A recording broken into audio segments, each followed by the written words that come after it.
Students,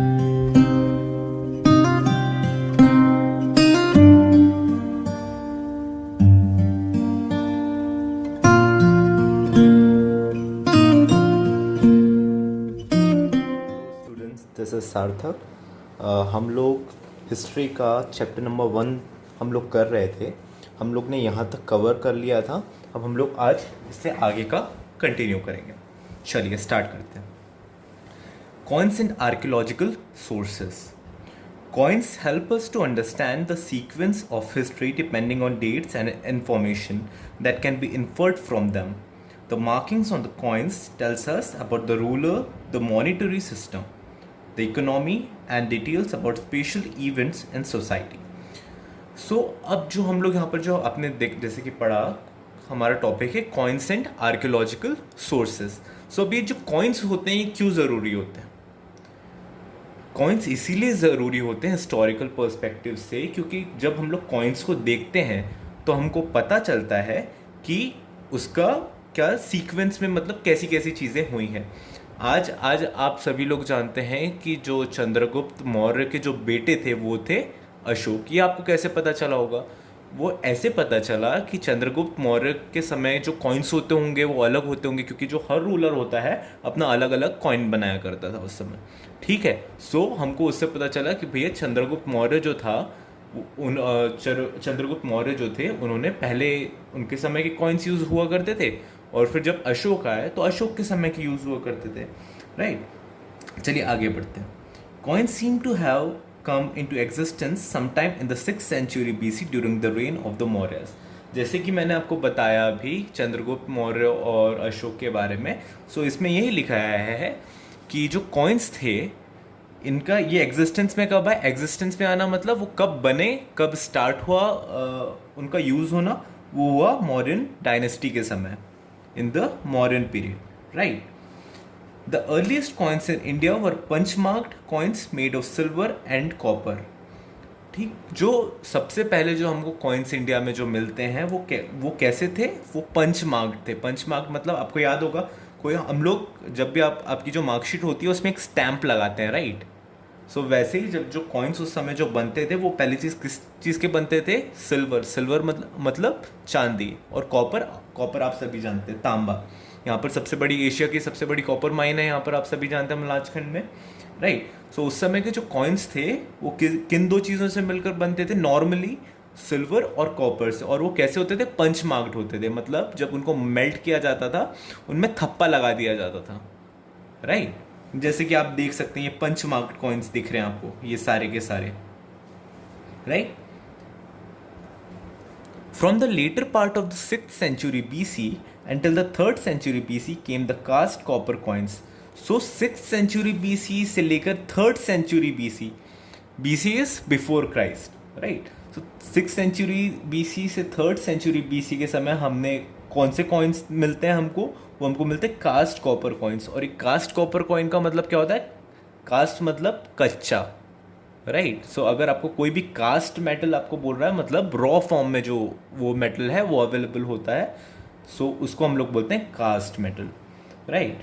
but they have been almost found everywhere in the subcontinent except in South India. So ये जो coins थे जो कि 6th से 3rd century के बीच में जो बन रहे थे, जो कास्ट कॉपर कॉइन्स जो थे वो हमको इंडिया में हर जगह मिलते हैं, एक्सेप्ट कहाँ नहीं मिलते हमको ये कॉइन्स? साउथ इंडिया में। साउथ इंडिया आप सभी जानते हैं, इंडिया कुछ इस तरीके का है। सो ये वाला जो हिस्सा होता है ये कौन सा एरिया कहलाता है? South India.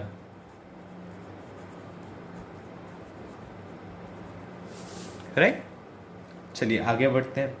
We also have the die cast silver coins 2nd to 1st century BC showing major Greek influence. और एक तरीके का कॉइन इन्होंने हमको बताया वो है डाई कास्ट सिल्वर कॉइन्स। ये भी सिल्वर से बने हुए थे और ये कब यूज़ होते थे? 2nd to 1st century BC में, राइट। और ये हमको क्या दिखलाते हैं? जो ग्रीक्स थे, ग्रीक आप सभी जानते हैं, ग्रीस एक जगह है ना, वहाँ के लोगों को हम क्या बोलते हैं? ग्रीक।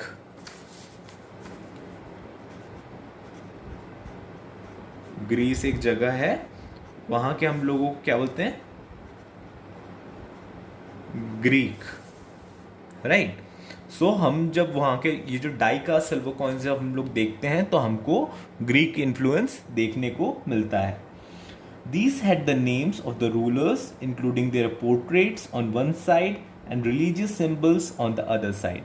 अब ये जो डाइकास्ट सिल्वर कॉइन्स जो थे, इनमें क्या था, जो एक तरफ, जैसे आप सभी जानते हैं कॉइन के दो फेसेस होते हैं, एक हम लोग कई बार उसको हेड्स और टेल्स बोलते हैं। सो जो एक साइड में जो उस समय के जो कॉइन थे उसमें क्या था, रूलर जो था, रूलर मतलब जो किंग जो था, उसका एक जगह नाम लिखा हुआ था या फिर पोर्ट्रेट बनी हुई थी, राइट। पोर्ट्रेट इज तस्वीर बनना, है ना। सो एक तरफ जैसे आपने देखा है नोट में, आज की नोट में किसकी तस्वीर बनी हुई है, हमारे father of our nation Mahatma Gandhi ji की तस्वीर बनी हुई है। वैसे उस समय के कॉइन में किसकी तस्वीर बनी हुई थी, उस समय जो रूलर रूल कर रहा था उसकी तस्वीर एक तरफ बनी होती थी, और दूसरे साइड किसकी बनी होती थी, जो भी वो रिलीजन को फॉलो करता था। सपोज वो इस्लाम को फॉलो कर सकता है, वो हिंदुइज्म को फॉलो कर सकता है, वो ट्राइबलिज्म को फॉलो कर सकता है, राइट। सो उस समय उनकी जो भी रिलीजियस सिंबल्स जो थे वो देखने को मिलते थे। Then we have the gold coins of the Kushans. सो अभी तक हम लोग देख रहे थे कि जो नॉर्मली जो कॉइन्स थे वो सिल्वर के बनाए जाते थे, कॉपर के साथ मिक्स्ड, या फिर कच्चे कॉपर के या फिर कच्चे सिल्वर के। बट यहाँ पर हमने कुशान के पीरियड में हमने क्या देखा कि जो कॉइन्स जो थे वो किस कलर के थे, सॉरी किस मेटल से किस मेटल से मिलके बने थे, वो थे गोल्ड से मिलकर बने। और ये कब से कब तक बने हैं, 1st to 4th century AD, right. Then we have the coins from the Sultanate period, which had 13th to 16th century AD pictorial motifs because image engraving was forbidden by Islamic faith. अब इसके बाद हमको जो coins देखने को मिलते हैं वो है सल्तनत पीरियड, राइट। सो आपने सबसे पहले देखा, सबसे पहले कौन सी डायनेस्टी रही होगी, मौर्यन डायनेस्टी रही होगी। उसके बाद कौन सी डायनेस्टी आई, कुशान्स की डायनेस्टी आई। उसके बाद कौन सी डायनेस्टी आई, सल्तनत पीरियड, सल्तनत डायनेस्टी आई, राइट। सो उस समय के जो कॉइन्स थे उसमें हमको पिक्टोरल इमेजेस नहीं मिलते हैं। वो क्यों नहीं मिलते हैं, वो इसीलिए नहीं मिलते हैं क्योंकि जो इस्लाम है, इस्लाम में जो पिक्चर्स का यूज़ करना फॉरबिडन है। फॉरबिडन है मतलब मना है, राइट। यहाँ पर लिखा हुआ है forbidden by Islamic faith. Islamic faith के अनुसार इमेजेस का यूज़ करना मना है। Thereafter the coins had inscriptions with the king's name, title and the date.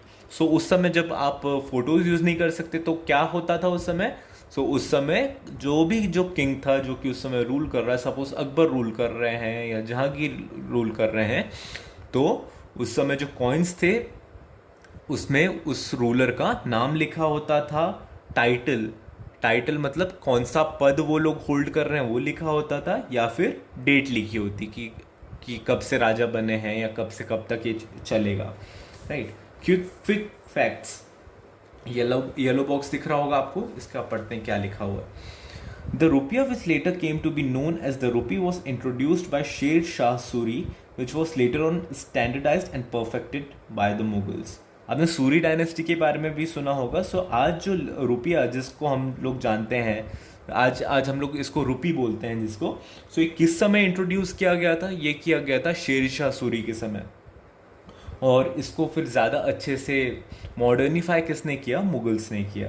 इसको उन्होंने और परफेक्ट बनाया, जो भी खामियां थी उसकी वो उन्होंने हटाई। Coins have helped us to gather information about the economic history of a kingdom. Coins हमें किस चीज़ के बारे में मदद करते हैं, कॉइन्स हमें मदद करते हैं ताकि उस समय का जो किंगडम था उसके बारे में हमको उसकी हिस्ट्री पता चलती है कॉइन्स से। Trade and commerce, religion and culture, as well as the political history of dynasties, kingdoms and rulers. Coins हमको किस चीज़ों के बारे में बताता है, वो हमको हिस्ट्री ऑफ किंगडम्स के बारे में बताता है, उस समय ट्रेड कैसे होता था वो उसके बारे में बताता है, राइट। रिलीजन के बारे में बताता है कि कौन कौन से रिलीजन फॉलो होते होंगे उस समय जो किंग रूल कर रहा है, क्योंकि मैंने बताया आपको कि एक साइड में रिलीजियस सिंबल्स भी यूज़ किए जाते थे।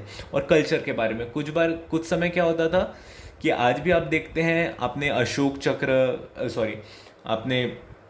जो अशोक पिलर जो है ना, 3 लाइन वाला, आपने सिक्के में देखा होगा, रुपी में आपने देखा होगा कि वो इनग्रेव्ड है। सो वैसे ही आपको वहाँ पर कुछ कल्चर के, आपको हो सकता है कोई ऐसी इमेजेस बनी हो जो जिससे आपको कल्चर के बारे में उस समय के पता चले या ट्रेडिशंस के बारे में पता चले, राइट। चलिए आगे बढ़ते हैं। The other sources of information are archaeological remains. Archaeological मैंने आपको पिछली क्लास में भी बताया था, इस क्लास में भी बता रहा हूँ। आर्कियोलॉजिकल मतलब होता है पुरातात्विक। पुरातात्विक इज पुराना, राइट। सो जो और अलग अलग, एक हमने जाना कि हमको कौन से इंफॉर्मेशन मिलती है हिस्ट्री के बारे में, और हमको किस चीज़ से हमको मिलती है इंफॉर्मेशन, हमको मिलती है आर्कियोलॉजिकल रिमेन्स। रिमेन्स मतलब जो भी बचा कुचा आर्कियोलॉजिकल ढांचा जो बचा हुआ है, राइट। सो जैसे कि हड़प्पन सिटी जो थी आपकी, हड़प्पन सिविलाइजेशन, वो वैसे ही तो पता चली आपको, आर्कियोलॉजिकल एक्सकेवेशंस हुए, सो उससे वो पूरी की पूरी सिटी निकल के आई, right. Every dynasty has its distinct style, sometimes due to a mingling of cultures and religions.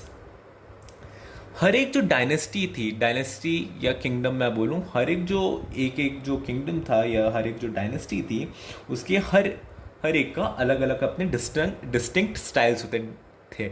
Distinct मतलब डिफरेंट, ठीक है। और ये ऐसा क्यों होता होगा सोचिए, या तो इसीलिए क्योंकि जो भी वहाँ पर रूल कर रहा है उनका कल्चर अलग होगा। सो सपोज कोई इन्वेडर्स आए जिन्होंने यहाँ पर इन्वेड किया और वो यहाँ के होके रह गए, है ना। फिर उन्होंने बाहर से अपना कल्चर लेकर के आए होंगे। दूसरी चीज़ ये हो सकती है कि वो अपना कल्चर तो लेकर के आए, बट यहाँ का कल्चर उनको इतना रिच लगा कि वो लोग इंटरमिंगल हो गया, वो पूरा का पूरा कल्चर इंटरमिंगल हो गया, मतलब मिक्स हो गया, राइट। सो ये भी पॉसिबल है। The excavations of Indus Valley civilization have given us valuable information about the degree of development and scientific application. जो एक्सकेवेशंस हुए, जो खुदाइयाँ हुई, उससे हमको पता चला कि जो इंडस वैली जो सिविलाइजेशन थी, राइट, वो कितनी ज़्यादा उस समय डेवलप्ड थी, है ना। वो कितनी ज़्यादा डेवलप्ड थी और उसके पास साइंटिफिक नॉलेज कितना ज़्यादा था, क्योंकि कॉइन बनाना, आप और मैं तो घर में बैठ कर के कॉइन बना नहीं सकते, और अगर कोई कॉइन बना रहा है तो उसके पास ऑब्वियसली कुछ ना कुछ तरीका होगा बनाने का, राइट, कि पिघलाना पड़ता है, इतने टेम्परेचर में ही वो सर्टेन मटेरियल पिघलेगा, है ना, और कब जाकर के ठंडा होगा। तो ये इस सब के पीछे साइंस जुड़ा हुआ है, राइट। सो हमको पता चलता है कि इंडस वैली सिविलाइजेशन की कॉइन से कि कितना ज़्यादा उनके पास वो टेक्नोलॉजिकली कितने एडवांस थे वो, या वो सिविलाइजेशन कितनी एडवांस थी। Mughal architecture reveals love for beauty and creativity of some rulers, and the Rajputana architect brings to fore them. चलिए आगे पढ़ते हैं। एक यहाँ पर पढ़ लेते हैं, एक छोटा सा दिया हुआ है। 3rd century BC silver coin of the Mauryan Empire called the Rupya Rupa with symbols of wheel and elephant inscribed. यहाँ पर आपको ये 2 कॉइन्स दिख रहे हैं, दोनों जगह अलग अलग चीज़ें एनग्रेव्ड है, राइट। सो आपको इसमें दिखेगा कि अच्छा, पहली चीज़, इस कॉइन का नाम है रुपया रूपा, राइट। क्या है नाम? रुपया रूपा। और ये कब यूज़ होता था? मौर्यन डायनेस्टी के समय ये यूज़ होता था। एक तरफ इसके व्हील्स बने हुए थे, व्हील्स मतलब चक्के, राइट, और दूसरी तरफ क्या था? एलिफेंट। सो इससे हमको क्या पता चलता है? ये कॉइन्स को देख करके हमको ये पता चलता है कि उस समय बुलक कार्ट्स या फिर एलिफेंट कार्ट्स यूज़ हुआ करती होगी। कहीं से भी आपको ट्रांसपोर्टेशन उस समय, तो क्योंकि बस, ट्रक, ट्रेन, ये सारी चीज़ें तो हुआ नहीं करती होंगी उस समय। सो क्या हुआ करता होगा उस समय? एलिफेंट्स हुआ करते होंगे, जिससे कि लोग अपना सामान को ट्रांसपोर्ट किया करते थे, राइट। अच्छा, यहाँ पर हम लोग कहाँ छोड़े थे हम लोगों ने? Mughal architecture reveals love for beauty and creativity of some rulers.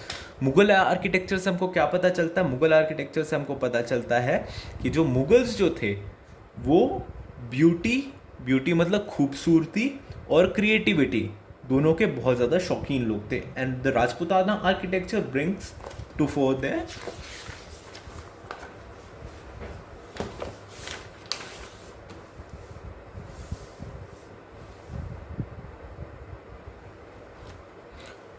cultural pride, images, monuments, frescoes help in understanding various aspects of the history of a particular period dynasty और rulers.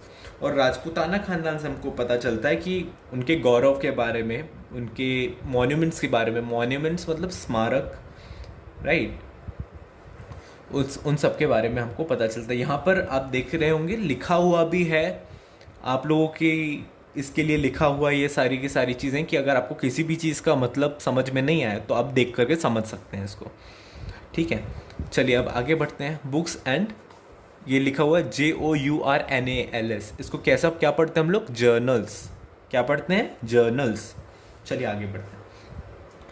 Another source of information of history is books and journals written by innumerable foreign travelers who visited India regularly. और क्या source? हमने पढ़ लिया भाई साहब कि coins जो है उससे हमको पता चलता है, आर्कियोलॉजिकल एक्सकेवेशंस होते हैं तो हमको कुछ ढांचे मिल जाते हैं, हमको उससे पता चलता है। और क्या है? और किस चीज़ से हमको हिस्ट्री के बारे में पता चलता है? हमको पता चलता है बुक से, जर्नल से। हम क्या होता था कि उस समय जब भी कोई फॉरेनर इंडिया में आता था, या आप भी, कुछ लोगों को आपको शौक होगा कि आप लोग कहीं पर भी जा रहे हैं तो आप लोग क्या करते हैं? डायरी में लिखते हैं चीज़ों को। वैसे ही जब भी फॉरेन ट्रैवलर्स जब यहाँ पर आते थे तो उन्होंने कुछ ना कुछ चीज़ें लिखी यहाँ पर, राइट। सो उससे हमको पता चलता है। फिर से पढ़ रहा हूँ मैं ये चीज़। Another source of information of history is books and journals written by innumerable foreign travelers. Innumerable मतलब बहुत सारे, ठीक है, असंख्य भी बोल सकते हैं, या फिर जिसको हम लोग काउंट नहीं कर सकते, बहुत सारे हैं, right. Who visited India regularly? Megasthenes, Indica, Hyun-Tsang, Buddhist records of the Western world, Ptolemy's geography are all valuable as each has contributed to understanding socio-cultural conditions of those ages. ये सारे के सारे आपको ट्रैवलर्स के नाम बताए गए हैं। मैगस्थनीज, इनकी एक बहुत ही फेमस बुक इन्होंने लिखी है जो आप सभी को याद रखना चाहिए, क्योंकि आगे जाकर के जब भी आप कॉम्पिटिटिव एग्जाम्स के लिए तैयारी करेंगे तो हो सकता है आपको यह आए जनरल नॉलेज में क्वेश्चन। तो मैगस्थनीज ने कौन सी बुक लिखी थी? Indica, right. इंडिका कार आप जानते हैं, है ना? सो वही वाली indica. Hyun-Tsang's Buddhist records of the Western world, Ptolemy's geography.